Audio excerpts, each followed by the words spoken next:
Welcome back, everyone. If you're new here, my name's John. I'm a fisherman based out of North Dakota, and we're going to do a little bit of an educational episode today. As I grow as a fisherman and as I grow as a cat fisherman, I like to update my viewers on new tips and tricks and things I've learned as I spend time on the water on how to catch more catfish. So we're gonna start with how to set up a rod, how to snell a hook, all that good stuff. Hopefully this can help you catch more fish. Thanks for watching, guys. Extra tough trilene 30-pound mono. That's usually what I use for my leader line. And then I just got a size 7 circle hook here. And I'm going to show you how to snell it real quick. Now, if you watch my how to catfish video like 2 years ago, you would notice that I was using polymer knots for everything. And since then, I've switched up to the snell because I think having the tension kind of more towards the center of the circle hook really helps that circle hook do what it's designed to do, which is pull up and hook right in the corner of that catfish's mouth rather than kind of pivoting on the knot right at the top here. Anyways, this is how you snell hook. I'm just going to take a little strand of this line. I'm going to feed it through the front end of this hook, just like so. I'm going to grab it, and then I'm going to take this tag end, and I'm going to do about 10 loops around. 1, 2, 3, 4, 5, 6, 7, 8, 9, 10. Nice clean wraps like that. And then I'm going to take the tag end and I'm going to go through the opposite way of the eyelid. We're just going to go right through the opposite side of the eyelid, just like so, and we're going to pull it tight through. And that's about as simple as it gets, guys. The snell is a very simple, strong knot. There are a couple different ways to do it. This is the way I like to do it. It's really fast to tie up and it works. And then what I do on the tag end here is I'm just going to cut the leader to the length I want.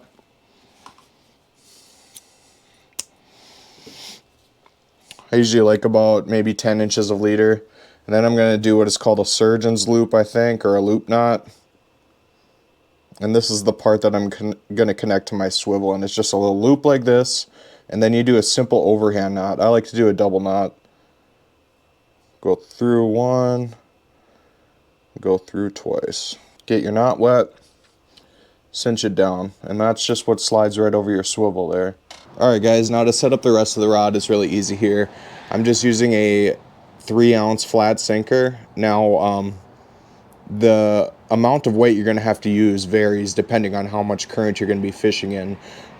Late summer like this, we really don't need a whole lot of weight, and I'll usually use anywhere from 2 to 6 ounces of weight, and right now 3 ounces will hold my bait pretty good. So anyways, we're going to throw that sinker on. I'm going to take this little bead and I'm going to feed it on this line right underneath my weight, and that will act as a little bit of protection for the knot on my swivel here, because that weight likes to bounce on that knot up and down. And then the knot I use on my little snap swivel is just a polymer knot. You just go through one side, then you just go back through the other side. So you have a nice little, looks like you have a nice little loop like this, 2 strands of line going through it. Then you're just going to make a little overhand knot.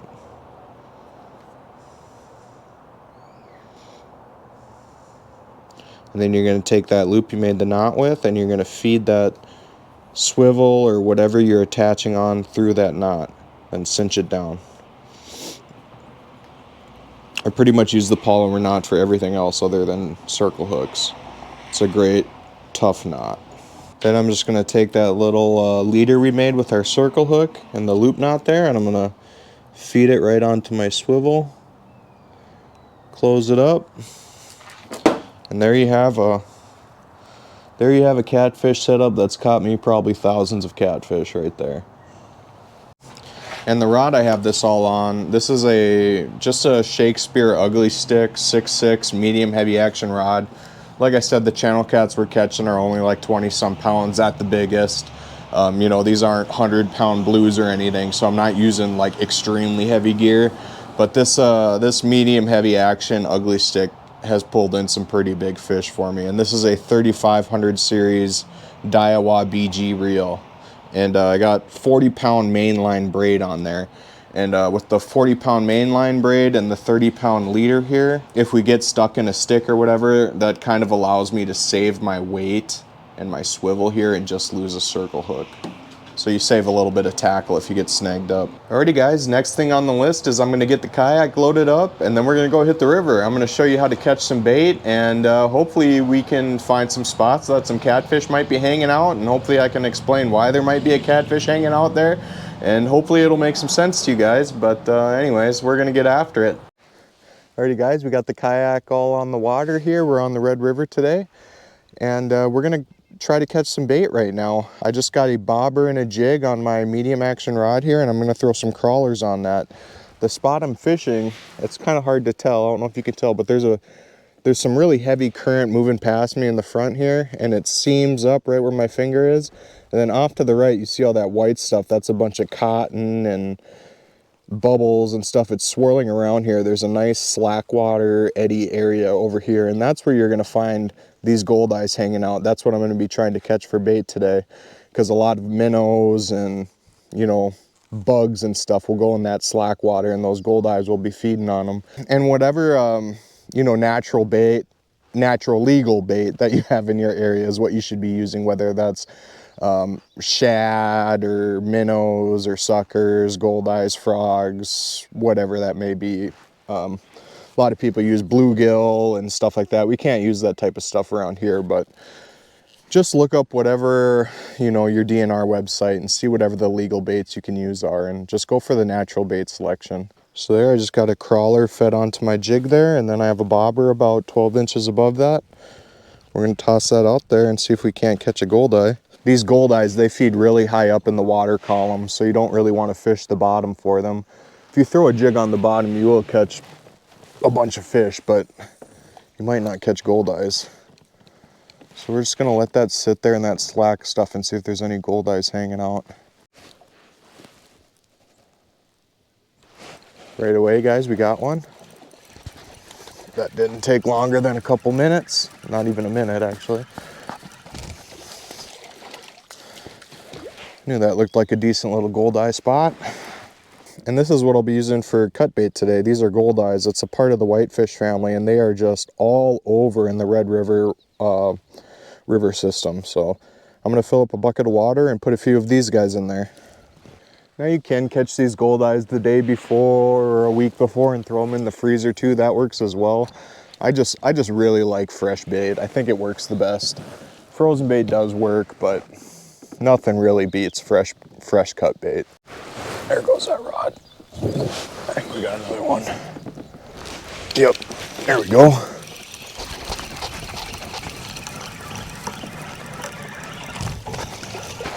There's a good little goldeye. There's another one for the bucket.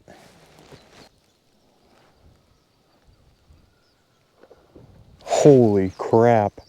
That was a monster pike right there. There, we got one. You don't see pike too often on the Red. There is quite a few of them, but that was a big one. Another goldeye. Another one for the bucket, nice. I think we'll get us one more fish for bait. Then we're gonna go do some catfishing. Is it still on there? Yep, there we go. Goldeye number 4, guys.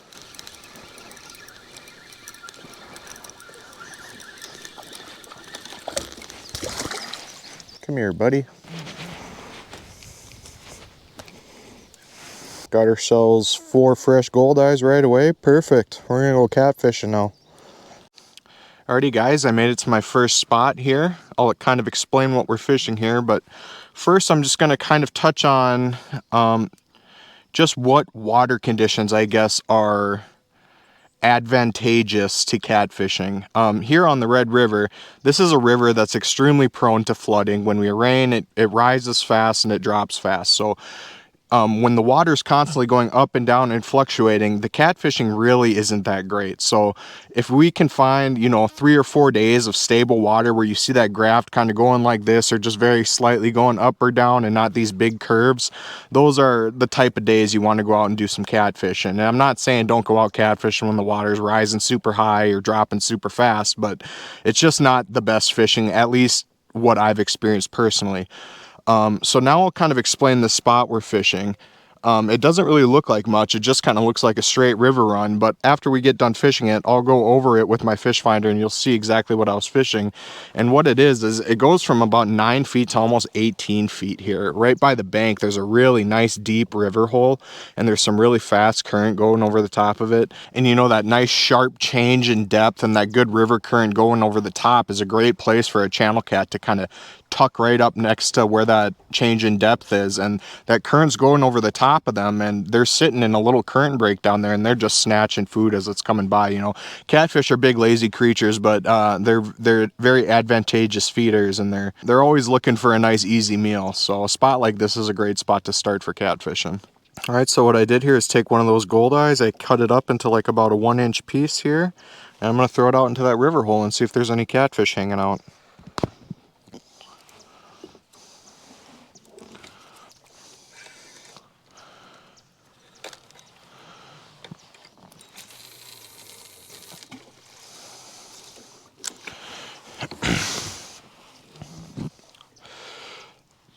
Something to remember too, guys, is a spot might look just juicy, perfect, like you think you got everything down right. It's like, there has to be a catfish there, and sometimes there just ain't a fish there, guys, and that's just part of fishing.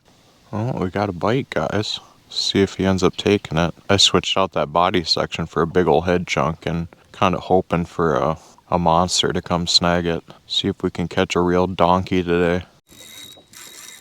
Yep, one grabbed it, a big one. Something grabbed that big headpiece, guys. He hit it like 2 times and then finally he came and crushed it.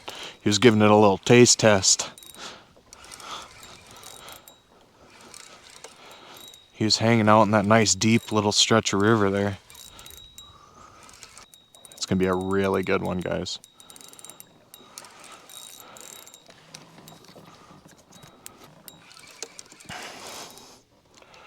Didn't even get to warm up with a small one today. They put me right into the ringer.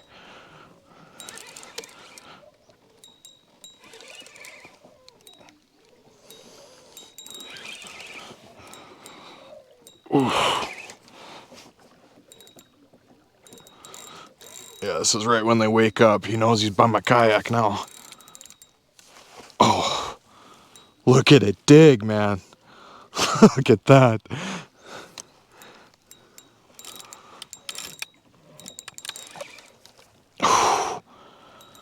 Haven't even seen him yet.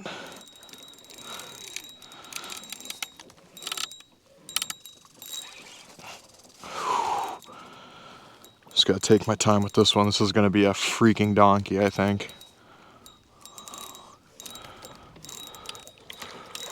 Oh, it's huge. Oh, it's huge. It's huge, guys. It's a huge, huge channel cat.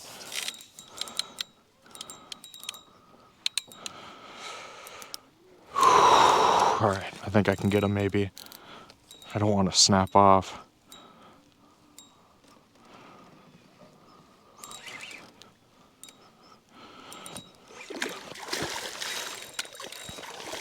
Oh, it's huge, guys.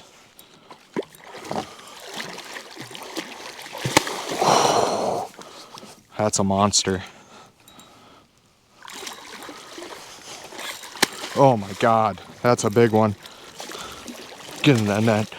Get in that net, baby. Oh, we got him. That's a stud, guys. Oh. Alright, guys, let's see if we can get a look at this pig. This is a hog. Freaking gut on this one, man.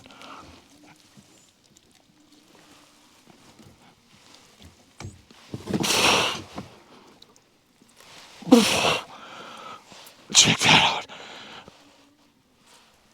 That's a good, man. That's an absolute unit. Oh, man. Yes, that's what we came here for, man. Red River of the North. Look at that chunk, bro. Yes.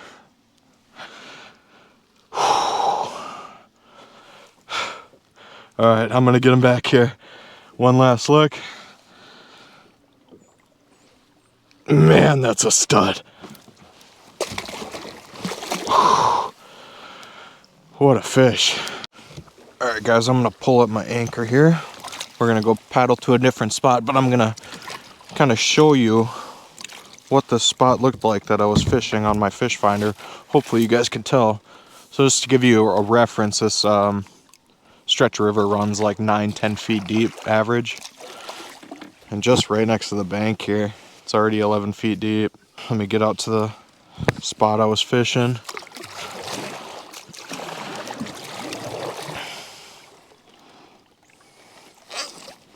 So you see how it's a nice cut, a nice tight cut down there, all the way down to 18 feet, almost 20 feet deep here. And there was a really big fish hanging out in there.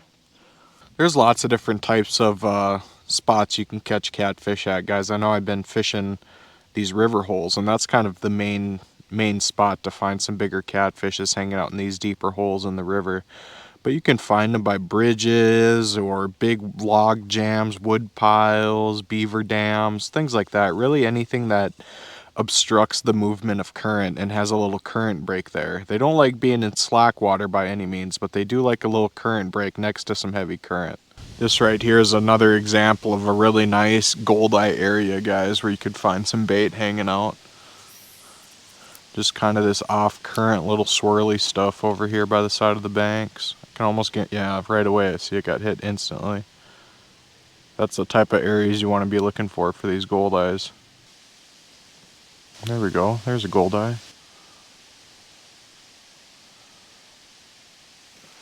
Got him.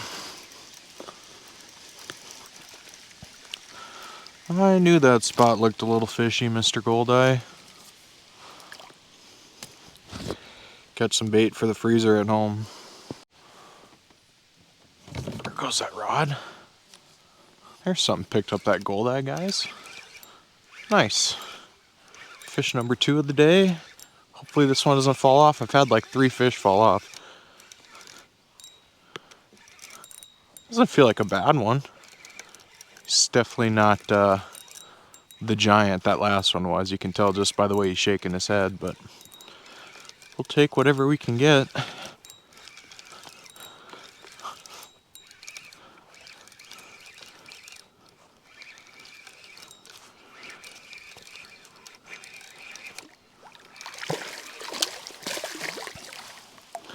There we go, guys.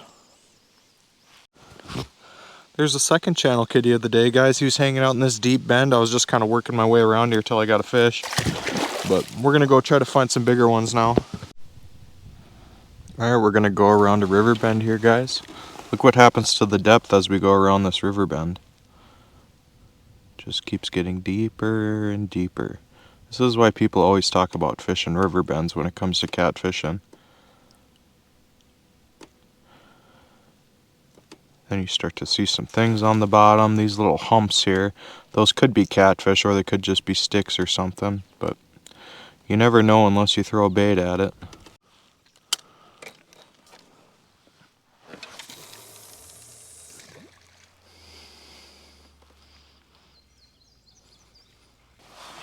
Alright guys, I moved up to the head part of this bend. It gets to about 17 foot deep right in front of me here. Uh-oh, guys. Big fish. Big fish. Just crushed that goldeye. I was talking to one of my buddies on my phone. That's another giant.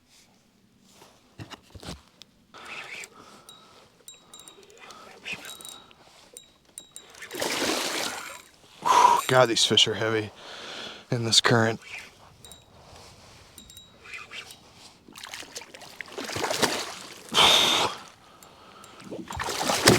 Oh my goodness, brother. He was not ready to come in.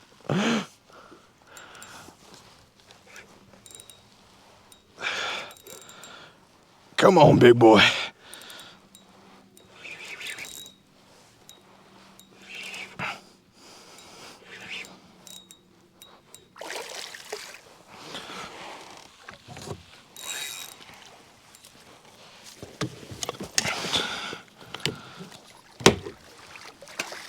God, the current's heavy here. Come back here, buddy.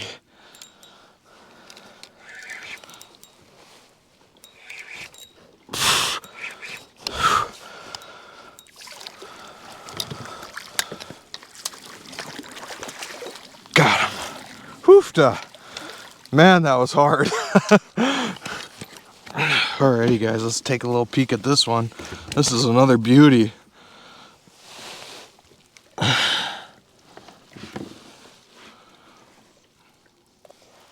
Check that one out. That's another great channel cat, man. Hefty fish. We're gonna get him back. One last look. Big old Red River channel kitty, man.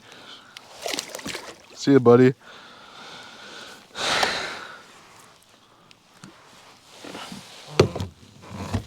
Well, you guys, it's shaping up to be a pretty decent day out here in the kayak. That was a nice fish. 2 out of our 5 spots we've tried so far have produced a couple really nice fish. That's kind of another tip I can give you, you know, trial and error. Hit a spot. If there's not a fish biting after 30 minutes, keep it pushing. Oh, we might have another one. Stay on the move and go find where the fish are. Or if you just want to sit on the bank all day, drink some beers, refresh that bait every now and then, and just wait for a fish to swim by. Eventually you'll get one, I'm sure.